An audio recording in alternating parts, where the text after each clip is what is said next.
पतित पावन परम करुणामय परमाराध्यतम श्री गुरुपाद पद्म नित्य लीला प्रविष्टोम विष्णुपाद परमहंस परिव्राजकाचार्य अष्टोत्तर शतश्री श्रीमद श्रील भक्ति वल्लभ तीर्थ गोस्वामी महाराज जी के श्री चरण असंख्य कोटि साष्टांग दंडवत प्रणाम करते हुए उनकी अहेतु की कृपा प्रार्थना करता हूँ।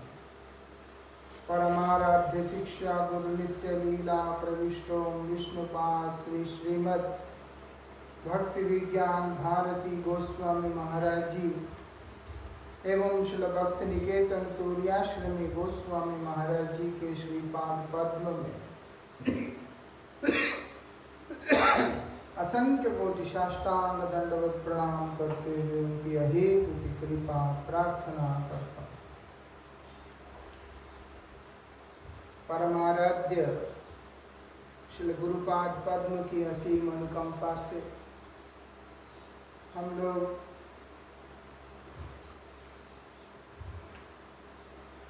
विगत कुछ समय से यहाँ पर रूप गोस्वामी जी के द्वारा प्रदत्त ये दिव्य उपदेशामृत को श्रवण कर रहे हैं। उसी के अंतर्गत तृतीय श्लोक का अंतिम चरण, जहाँ पर रूप गोस्वामी जी के दिव्य वाणी के ऊपर श्रील भक्तिविनोद ठाकुर जी महाराज जो प्रकाश डालते हैं, उसको हम लोग श्रवण कर रहे हैं। उसमें आता है साधु वृत्ति को लेकर। वृत्ति बहुत महत्व रखता है। अगर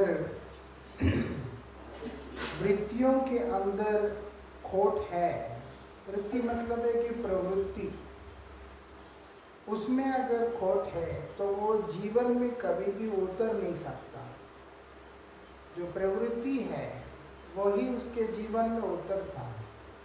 इसलिए प्रवृत्ति को और उस प्रवृत्ति के अनुसार जो कुछ भी उत्पन्न होता है, जीवन के अंदर प्रकाशित होता है, वो वास्तविकता में हम लोगों के लिए परम धन के रूप में प्रकट हो जाता है। इसलिए हम लोग बोल रहे साधु प्रवृत्ति। साधु वृत्ति मतलब है कि साधु प्रवृत्ति, भक्त का जैसा एक प्रवृत्ति है, स्वभाव, वो हम लोगों को अपने अंदर लेके आना पड़ता है। इसीलिए रूप गोस्वामी जी महाराज ने बताया, अगर भक्ति वर्धन चाहते हो तो क्या करना होगा, अपने अंदर साधु वृत्ति लेकर के आओ। साधु वृत्ति होगा तो भक्ति होगा, क्योंकि वो जीवन में होगा। कई बार अभी देखा जाए, कई ऐसे व्यक्ति होते हैं जो लोग साधु जीवन को ग्रहण तो करते हैं, लेकिन उनकी प्रवृत्तियां साधु वाले नहीं होते हैं। जिस प्रकार से एक ब्राह्मण के घर में उत्पन्न होने वाला व्यक्ति, कोई जरूरी नहीं है कि उसकी प्रवृत्तियां, उसका स्वभाव ब्राह्मण जैसा ही, क्षत्रिय कुल में उत्पन्न होने वाला व्यक्ति ऐसा ही होगा, ऐसा कोई जरूरी नहीं है।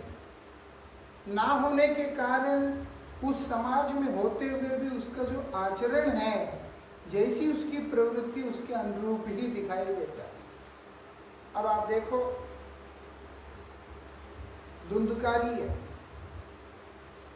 पैदा तो ब्राह्मणों के घर में ही हुआ था, लेकिन उसका प्रवृत्ति ऐसा था नहीं। इसीलिए वो जितने भी तामसिक कर्म होते हैं, जितने भी निकृष्ट कर्म होते हैं, वो सब किया। नहीं तो ब्राह्मणों के लिए मद्यपान इत्यादि, लूटपाट इत्यादि, और उसके बाद ये जो भी वेश्यागमन इत्यादि, ये सारे व्यवस्था है ही नहीं है। लेकिन उसने किया, कई सारे कार्यों को किया। शराब सब पी करके एकदम नशे में चूर रहता था। तो वो उसके स्वभाव में दिख रहा है कि वास्तविकता में जीवन शायद जोर जबरदस्ती करके यापन करने का कोशिश कर रहा हो एक समय तक, लेकिन जब समय हाथ से निकल गया उसका स्वभाव निकल के बाहर आ गया। वही इसीलिए बोलते हैं जीवन बाद में आता है, साधु जीवन पहले साधु प्रवृत्ति आता है, क्योंकि प्रवृत्ति आने के बाद वो कहीं पे भी है उसी के अनुसार जीवन यापन करेगा। अब एक बार मैं यहां से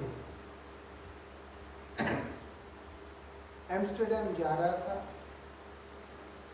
एमिरेट्स के फ्लाइट था, उसमें दिल्ली से दुबई जा रहे हैं, दुबई से चेंज करना है। अब दिल्ली से दुबई जाते टाइम मेरे बगल वाले सीट में दो सरदार परिवार के जो आदमी है आके बैठा हुआ, सिख परिवार के आदमी बैठे। वो अभी विमान में फ्लाइट में शराब भी मंगा के पी रहा है, मांस भी खा रहा है, क्योंकि वो फ्री है। फिर पंजाबी है इसीलिए मेरे से बात भी कर रहा था। मैंने उससे बातों बातों में बोला, मैंने बोला आपके विचार में, आपके धर्म में तो ये सब चीजें तो सुना कि ये सब स्वीकृत नहीं है।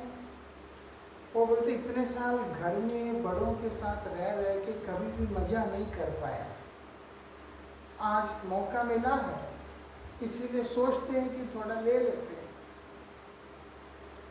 वो जीवन तो व्यतीत कर रहा था किसी डर से या किसी कारण से, लेकिन उसकी प्रवृत्ति के अंदर वो चीज था ही नहीं। तो इसलिए यहाँ पर ये प्रवृत्ति रहना जरूरी है, साधु प्रवृत्ति। साधु प्रवृत्ति ना आए अंदर तो दीर्घ काल तक साधु संग करके भी साधु में रति नहीं हो सकता, साधु के बातों पे विश्वास नहीं हो सकता, साधु पे श्रद्धा नहीं हो सकता, साधु के प्रति अपनापन नहीं हो सकता, कुछ नहीं हो सकता। और रह रहा है उससे, अगर उसको कोई अच्छा मौका मिलता है वो उसी समय उसको छोड़ करके आगे बढ़ जाता है। ऐसी स्थिति है। कितने लोग, एक साधु हमसे कह रहा था एक बार कि हम आपको 15 लाख रुपए देंगे अगर आप हमें अमेरिका भेज देंगे। मैं पूछा अमेरिका में जाके क्या करेंगे आप? कुछ भी कर लेंगे। मतलब उसका प्रवृत्ति इस प्रकार से है कि वो वहां जाके मांस काटने को तैयार है, पेट्रोल पंप में पेट्रोल डालने को तैयार है, सब कुछ करने को तैयार है। तो उधर उसका जीवन कैसा है?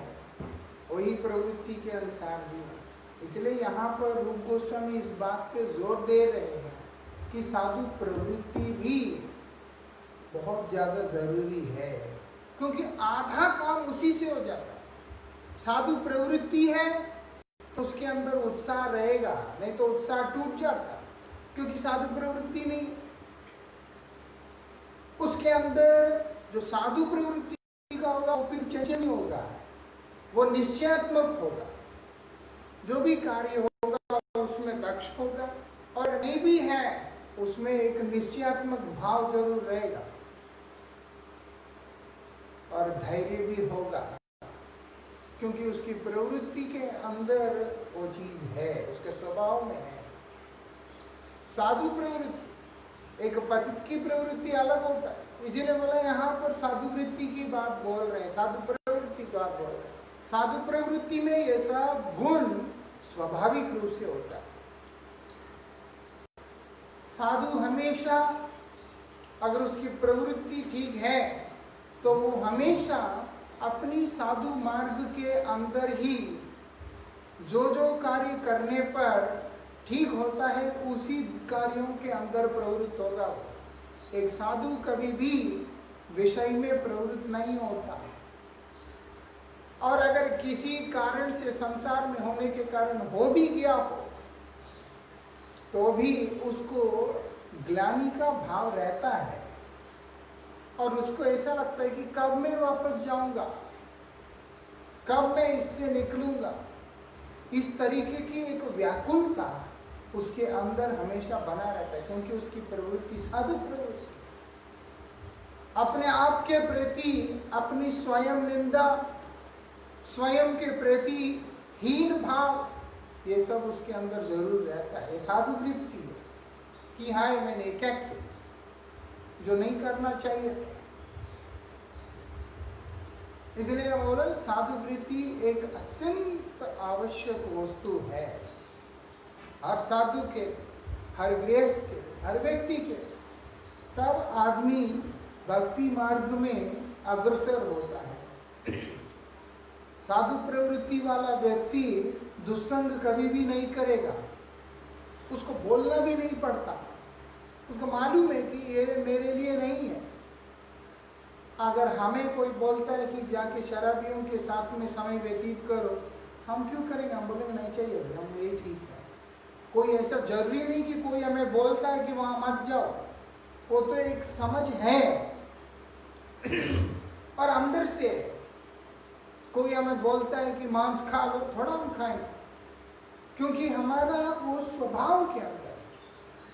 ठीक उसी प्रकार से जो साधु होता है वो दुस्संग कभी भी नहीं करता है, उससे दूर रहता है।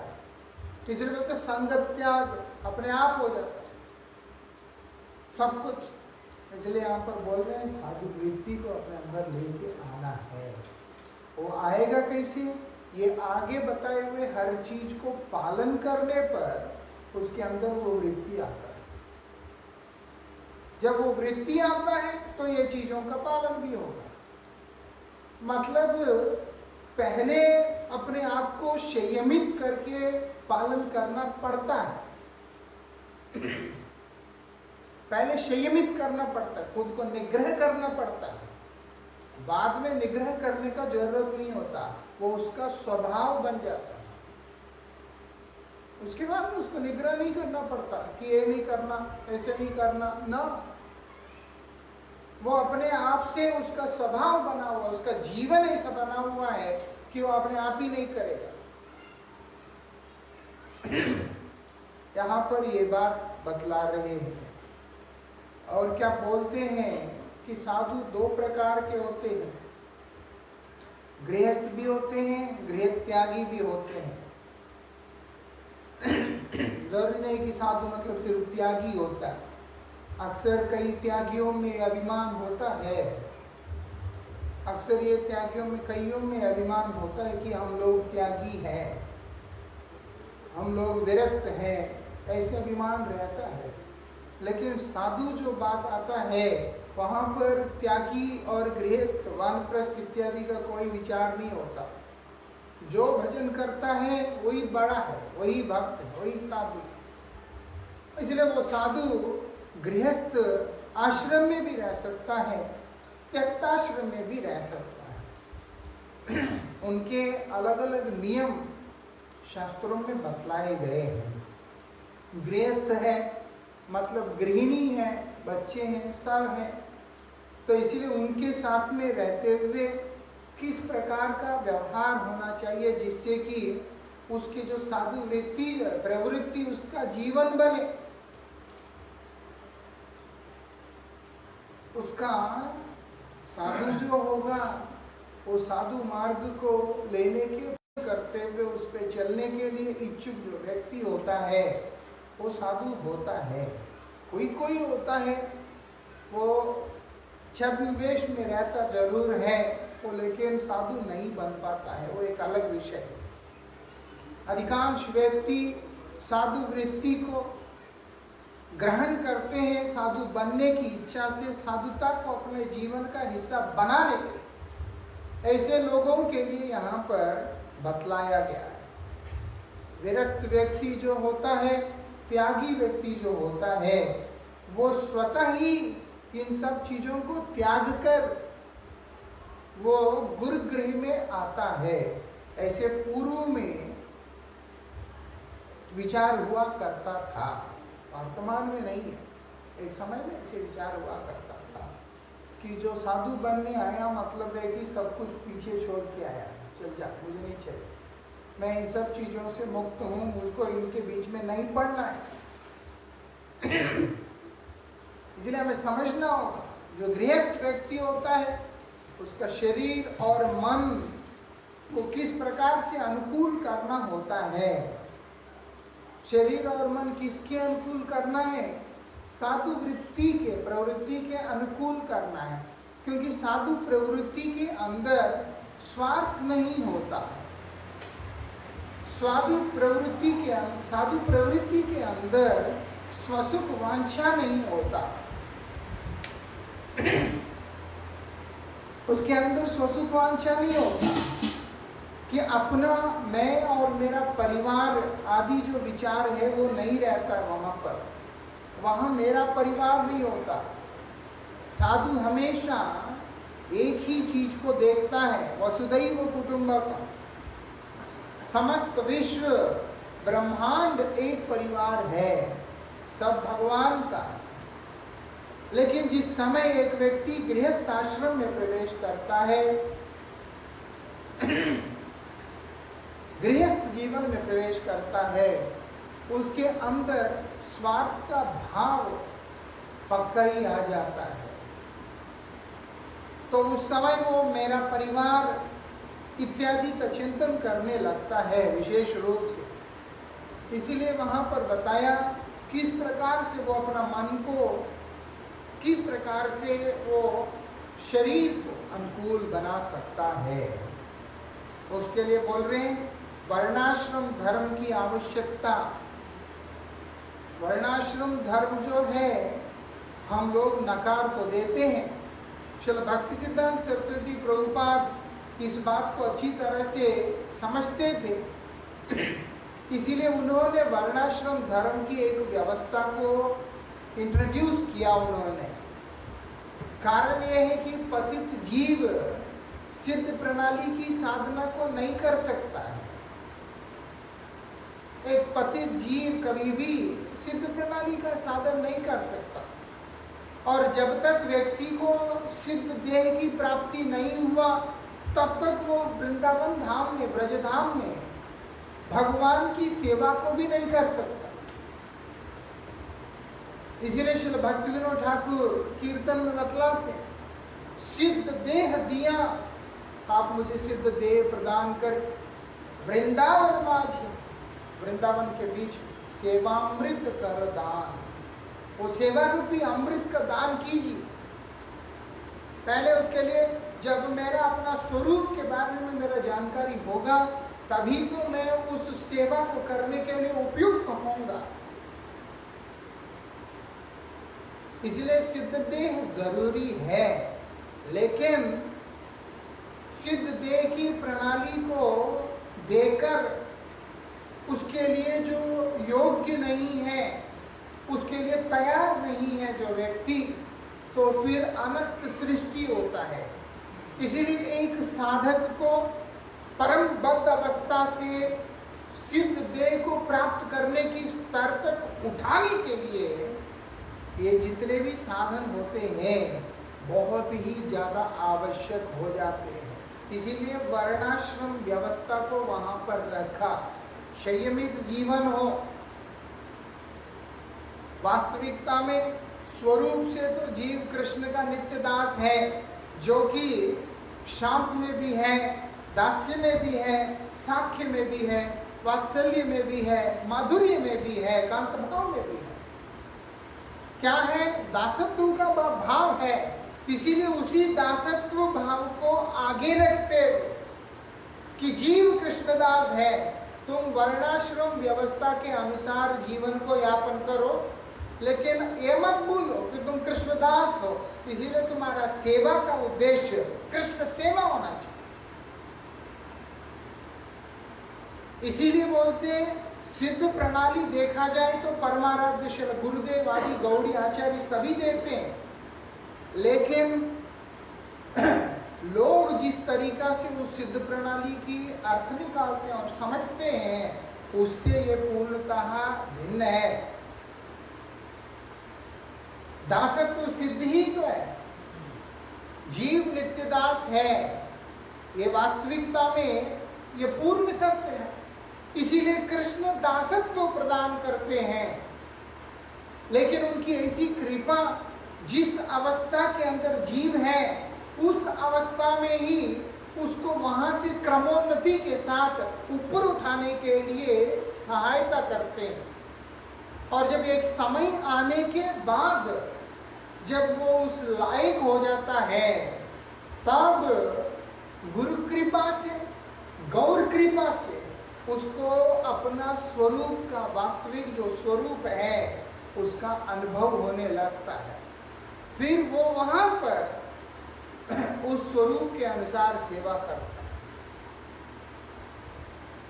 इसलिए यहां पर बहुत ज्यादा जरूरी है, विषय की प्रवृत्ति है, उसको अगर कोई व्यक्ति सिद्ध प्रणाली देता है तो वो व्यक्ति भगवान की कैसी आराधना करेगा। भोग में उसकी अविष्टता है, उसको अगर कोई मंजरी भाव दे देता है, गोपी भाव दे देता है, किस प्रकार से सेवा करेगा वो। इसीलिए हमारे आचार्यों ने विचार करके, उन्होंने कृपा करके जीव को ये सारी व्यवस्थाओं को दिया और दे दिया। क्या दे दिया? कृष्ण दासत्व। कृष्ण दास तुम हो, इसीलिए तुम्हें हम दास के उसमें नियुक्त करते हैं, इसीलिए सबका नाम भी दास हो जाता है। उसके बाद तुम्हें कृष्ण दासत्व प्रदान करते हैं, तुम कृष्ण दास बनने का प्रयास करो। करते हुए एक विधि जो है, हमारा विधि मार्ग ही वास्तविकता में राजमार्ग है।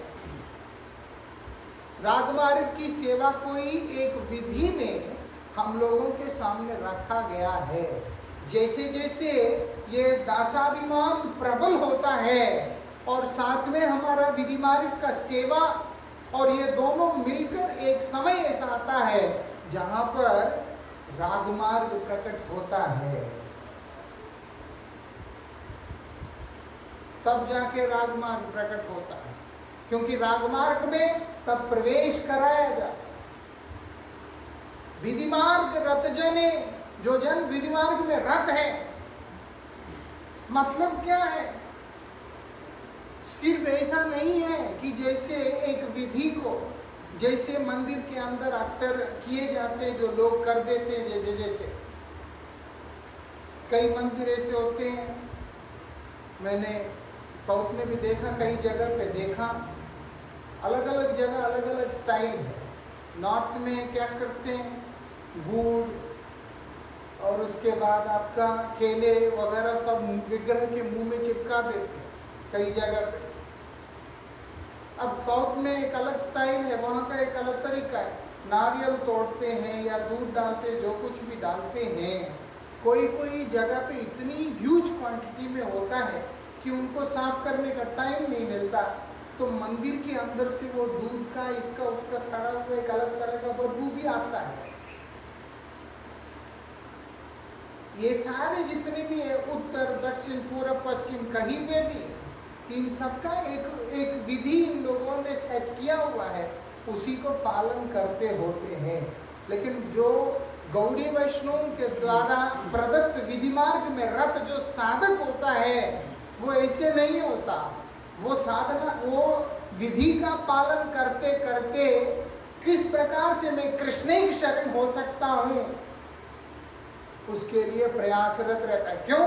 उसको ये पता है कि मैं कृष्ण का दास हूं। इसलिए दास का जो काम है, प्रभु का नित्य सेवा में रत रहना, उनकी नित्य सेवा में तत्पर रहना। जब वो निष्ठा के साथ में उस विधि मार्ग का पालन करता है, ये समझ के साथ कि मैं तो प्रभु का दास हूं, उनका सेवा करना ही मेरा एकमात्र धर्म है, तब जाकर भगवान के जो नित्य परिकर है, गुरुदेव और गुरु परंपरा, उसको उस राजमार्ग के अंदर जिसका वो अधिकारी है, वो उसको प्रदान करते हैं। ऐसा तो इसीलिए ये चीजें बहुत आवश्यक होता है। वर्णाश्रम आदि, वर्णाश्रम को हम लोग ऐसे नहीं ले सकते कि ये तो या कर्म साधन है या कुछ प्रारंभिक साधन है, इसका कोई ये तो यह बाह्य है, ये तो बाहर की चीज है, आगे की बात करो ना। इनकी अत्यंत आवश्यकता है एक साधक के जीवन। परम पूज्य पाद श्री भक्ति विज्ञान भारती गोसाई महाराज जी हमेशा वो छत का निर्माण का उदाहरण देते हैं। बोलते छत तुम्हें जरूरत है, लेकिन वो छत बनाने के लिए जो ढलाई करना पड़ता है तो बहुत सारे वहां पर बांस देने पड़ते हैं, ऐसे ऐसे सपोर्ट में। जब महाराज जी इधर आए थे 2016 में, अंदर तो आ ही नहीं पाए क्योंकि पूरा बांस थे यहाँ पे।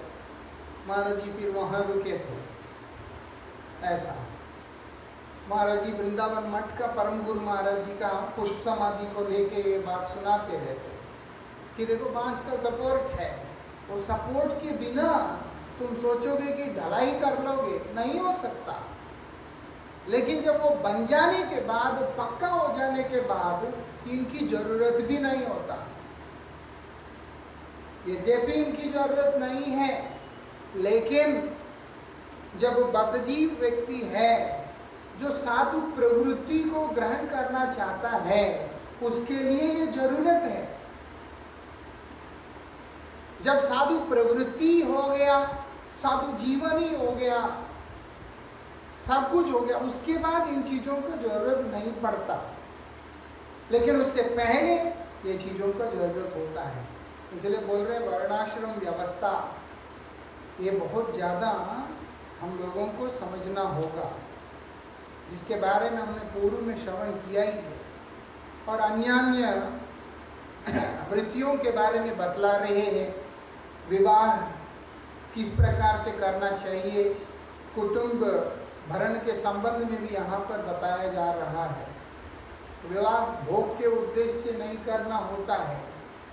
अगर साधु वृत्ति चाहते हैं अगर, तो हमको भोग के उद्देश्य से विवाह नहीं होता, वो भी कृष्ण सेवा के उद्देश्य से, भगवान का सेवा का ही उद्देश्य से विवाह करने के लिए नियम बतलाया गया है। और साथ ही जब एक साधक विरक्त रहने के लिए तैयार नहीं है, उसकी स्थिति नहीं है, त्यागी के रूप में रहने का उसका अवस्था नहीं है, तो फिर भगवान की सेवा से कभी भी च्युत ना हो जाए, उसके लिए ही उद्देश्य रखते हुए उसको विवाह करने का नियम है। और वो भी भोग के उद्देश्य से नहीं। ये गृहिणी भी, जैसे मैं कृष्ण का दास हूं, ये भी कृष्ण की दासी है, और हम दोनों मिलकर कृष्ण सेवा को करेंगे, इस तरह का उद्देश्य से विवाह करने का नियम है। और हमने उपस्थ वेग के बारे में पूर्व में सुन ही लिया।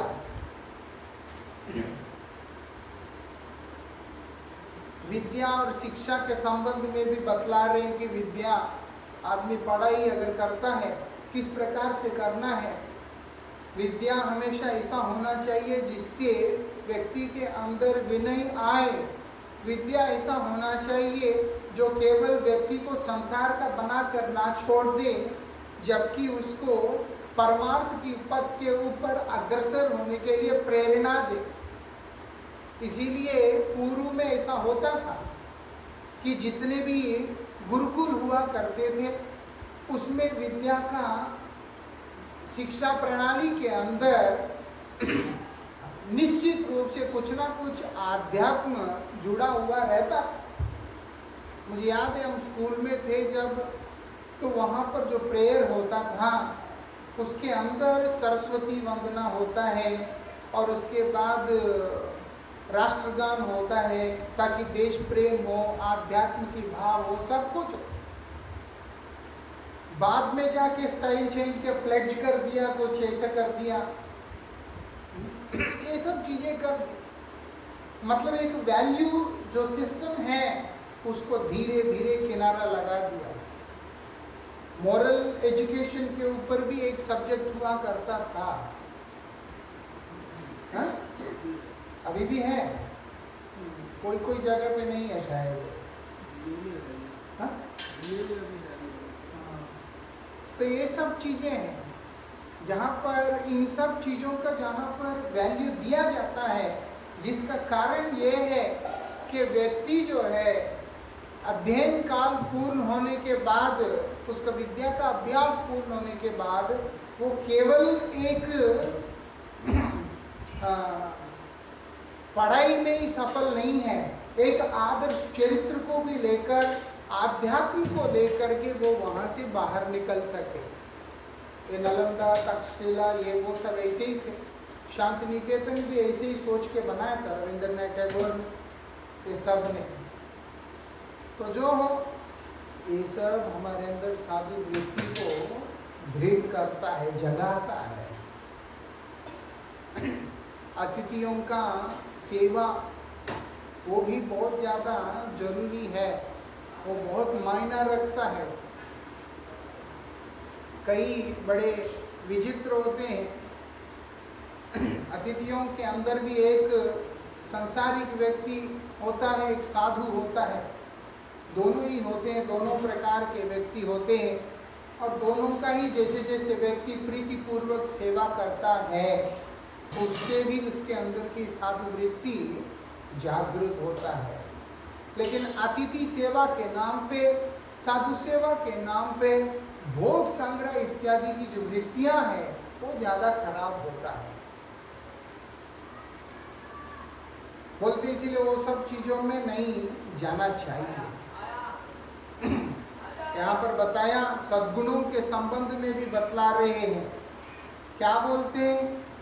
उन्हें भगवान की इच्छा पर संपूर्ण निर्भर करना चाहिए, प्रयास करना चाहिए। एक साधक होने के नाते, संसारी होने के नाते चेष्टा करना उसका धर्म है, लेकिन निर्भर भगवान के ऊपर होने का प्रयास करना चाहिए। बहुत ज्यादा जरूरी है, लेकिन प्रयास नहीं छोड़ना चाहिए, वो गलत है। कई लोग बोलते हैं तो कर्म है, ये तो बंधन का कारण है, इसीलिए कोई प्रयास नहीं करना, छोड़ दो सब। इस तरह के विचार वाले होते हैं। बोलते हो ठीक नहीं, तुम्हें प्रयास करते रहना चाहिए, लेकिन इस बात के ऊपर विश्वास करते हुए चलना चाहिए कि भगवान की इच्छा ही मेरा इच्छा है, उनका इच्छा ही मेरा इच्छा है। और व्यवहार के अंदर सरलता लेके आना है।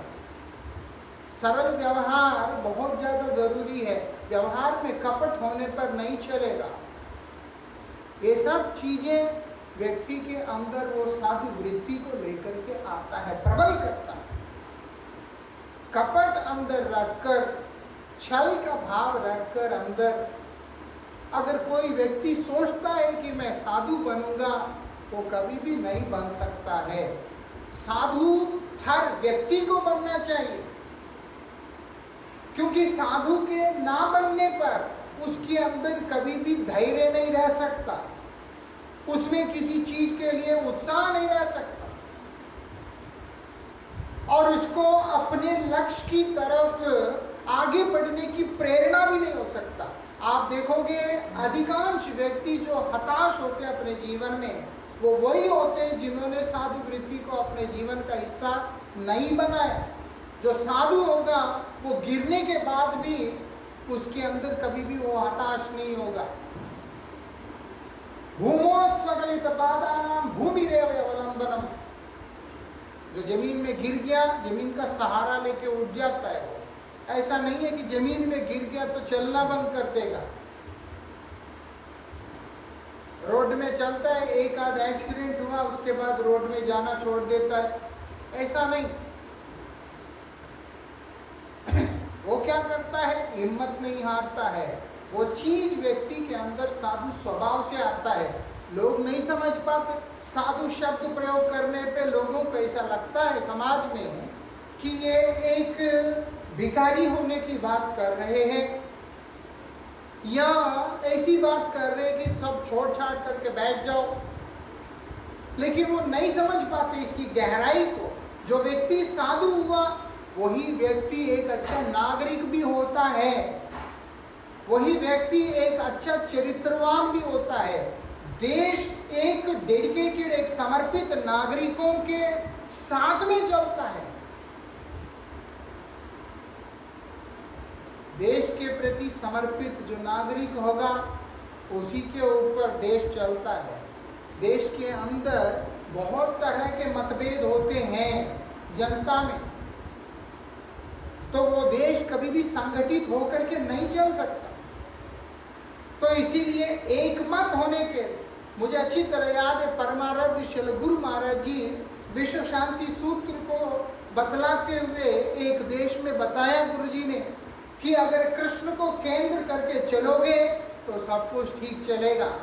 जिस प्रकार से एक केंद्र बिंदु को रखकर तुम अगर जितने भी वहां पर सर्किल बनाना चाहते हो, छोटा बड़ा करके बहुत सारे बनेंगे, लेकिन एक भी दूसरे के साथ में कभी भी क्लैश नहीं करेगा। लेकिन अगर टू डिफरेंट पॉइंट्स होते हैं, टू डिफरेंट ऑब्जेक्ट ऑफ वो रहता है, तो उससे दो केंद्र बना करके बनाने जाने वाला जितने भी सर्किल्स होते हैं वो डेफिनेटली एक दूसरे को क्लैश करते ही रहे। तो इसीलिए समाज के अंदर एक विशृंखला है, उससे भी निपटने के लिए, व्यसन से मुक्त होने के लिए नशा मुक्ति केंद्र इत्यादि जो भी बना के रखा, ये सब भी खत्म हो जाएगा, सब कुछ खत्म हो जाएगा अगर किसी के अंदर साधु वृत्ति आ गया, एक व्यक्ति के अंदर साधु वृत्ति आ गया। इसीलिए परमार्थ और स्वार्थ दोनों के लिए अत्यंत आवश्यक जो साधन है वो है साधु वृत्ति, साधु प्रवृत्ति, साधु जीवन। इसलिए यहां पर बता दिया सामाजिक जीवन में, दैनंदिन जीवन में जो भी व्यक्ति कार्य करता है किस प्रकार से कार्य करना है, किस प्रकार से करना है, उसके बारे में यहां पर बता रहे हैं।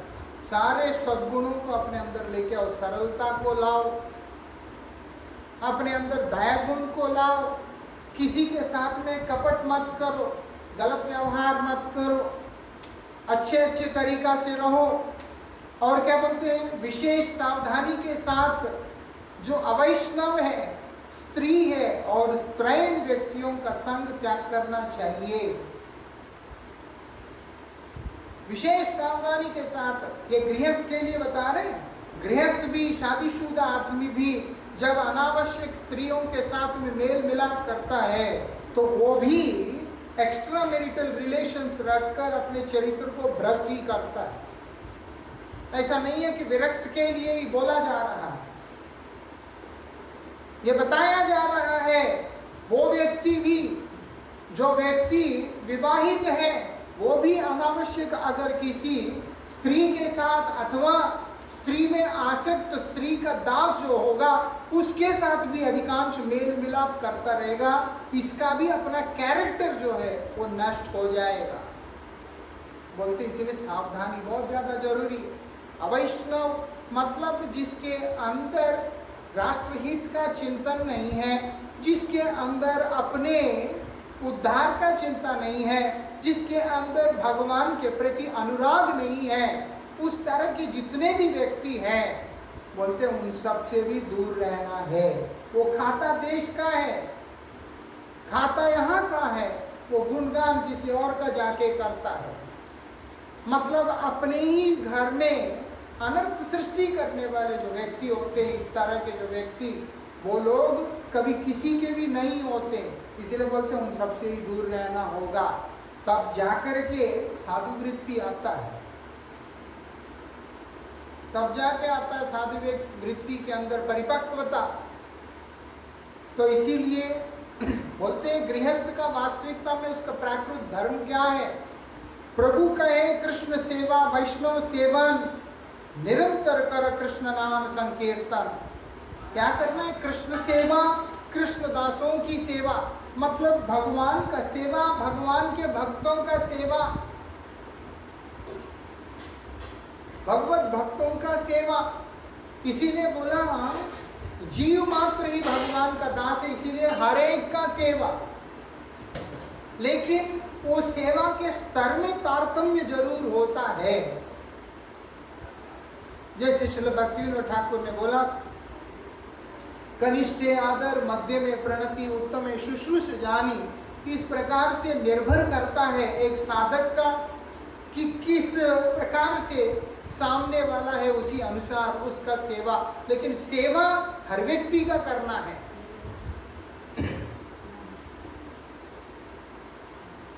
निरंतर करो कृष्ण नाम संकीर्तन, नित्य निरंतर भगवान का दिव्य नाम का संकीर्तन करने के लिए भी वहां पर प्रेरणा दिया जा रहा है। मतलब अपने जीवन के अंदर भगवान को एक अहम स्थान देने के लिए बता रहे हैं। तब जाकर के एक साधु वृत्ति एक साधक के अंदर दृढ़ भाव से आता है। इसके आगे की चर्चा हम लोग कल करेंगे कि किस प्रकार से जाति पाति का विचार नहीं होता है। भक्त वही होता है जो भजन करेगा, वही होता है। एक अच्छा साधु वही होता है जिसके अंदर साधुता है। आदि जो भी विचार है श्रील भक्तिविनोद ठाकुर हमारे बीच में जो रख रहे हैं, उनके बारे में हम लोग कल को श्रवण करेंगे। वंशा कल्पतरुभ्यश्च कृपा सिंधुभ्यो पतितानां पावनेभ्यो वैष्णवेभ्यो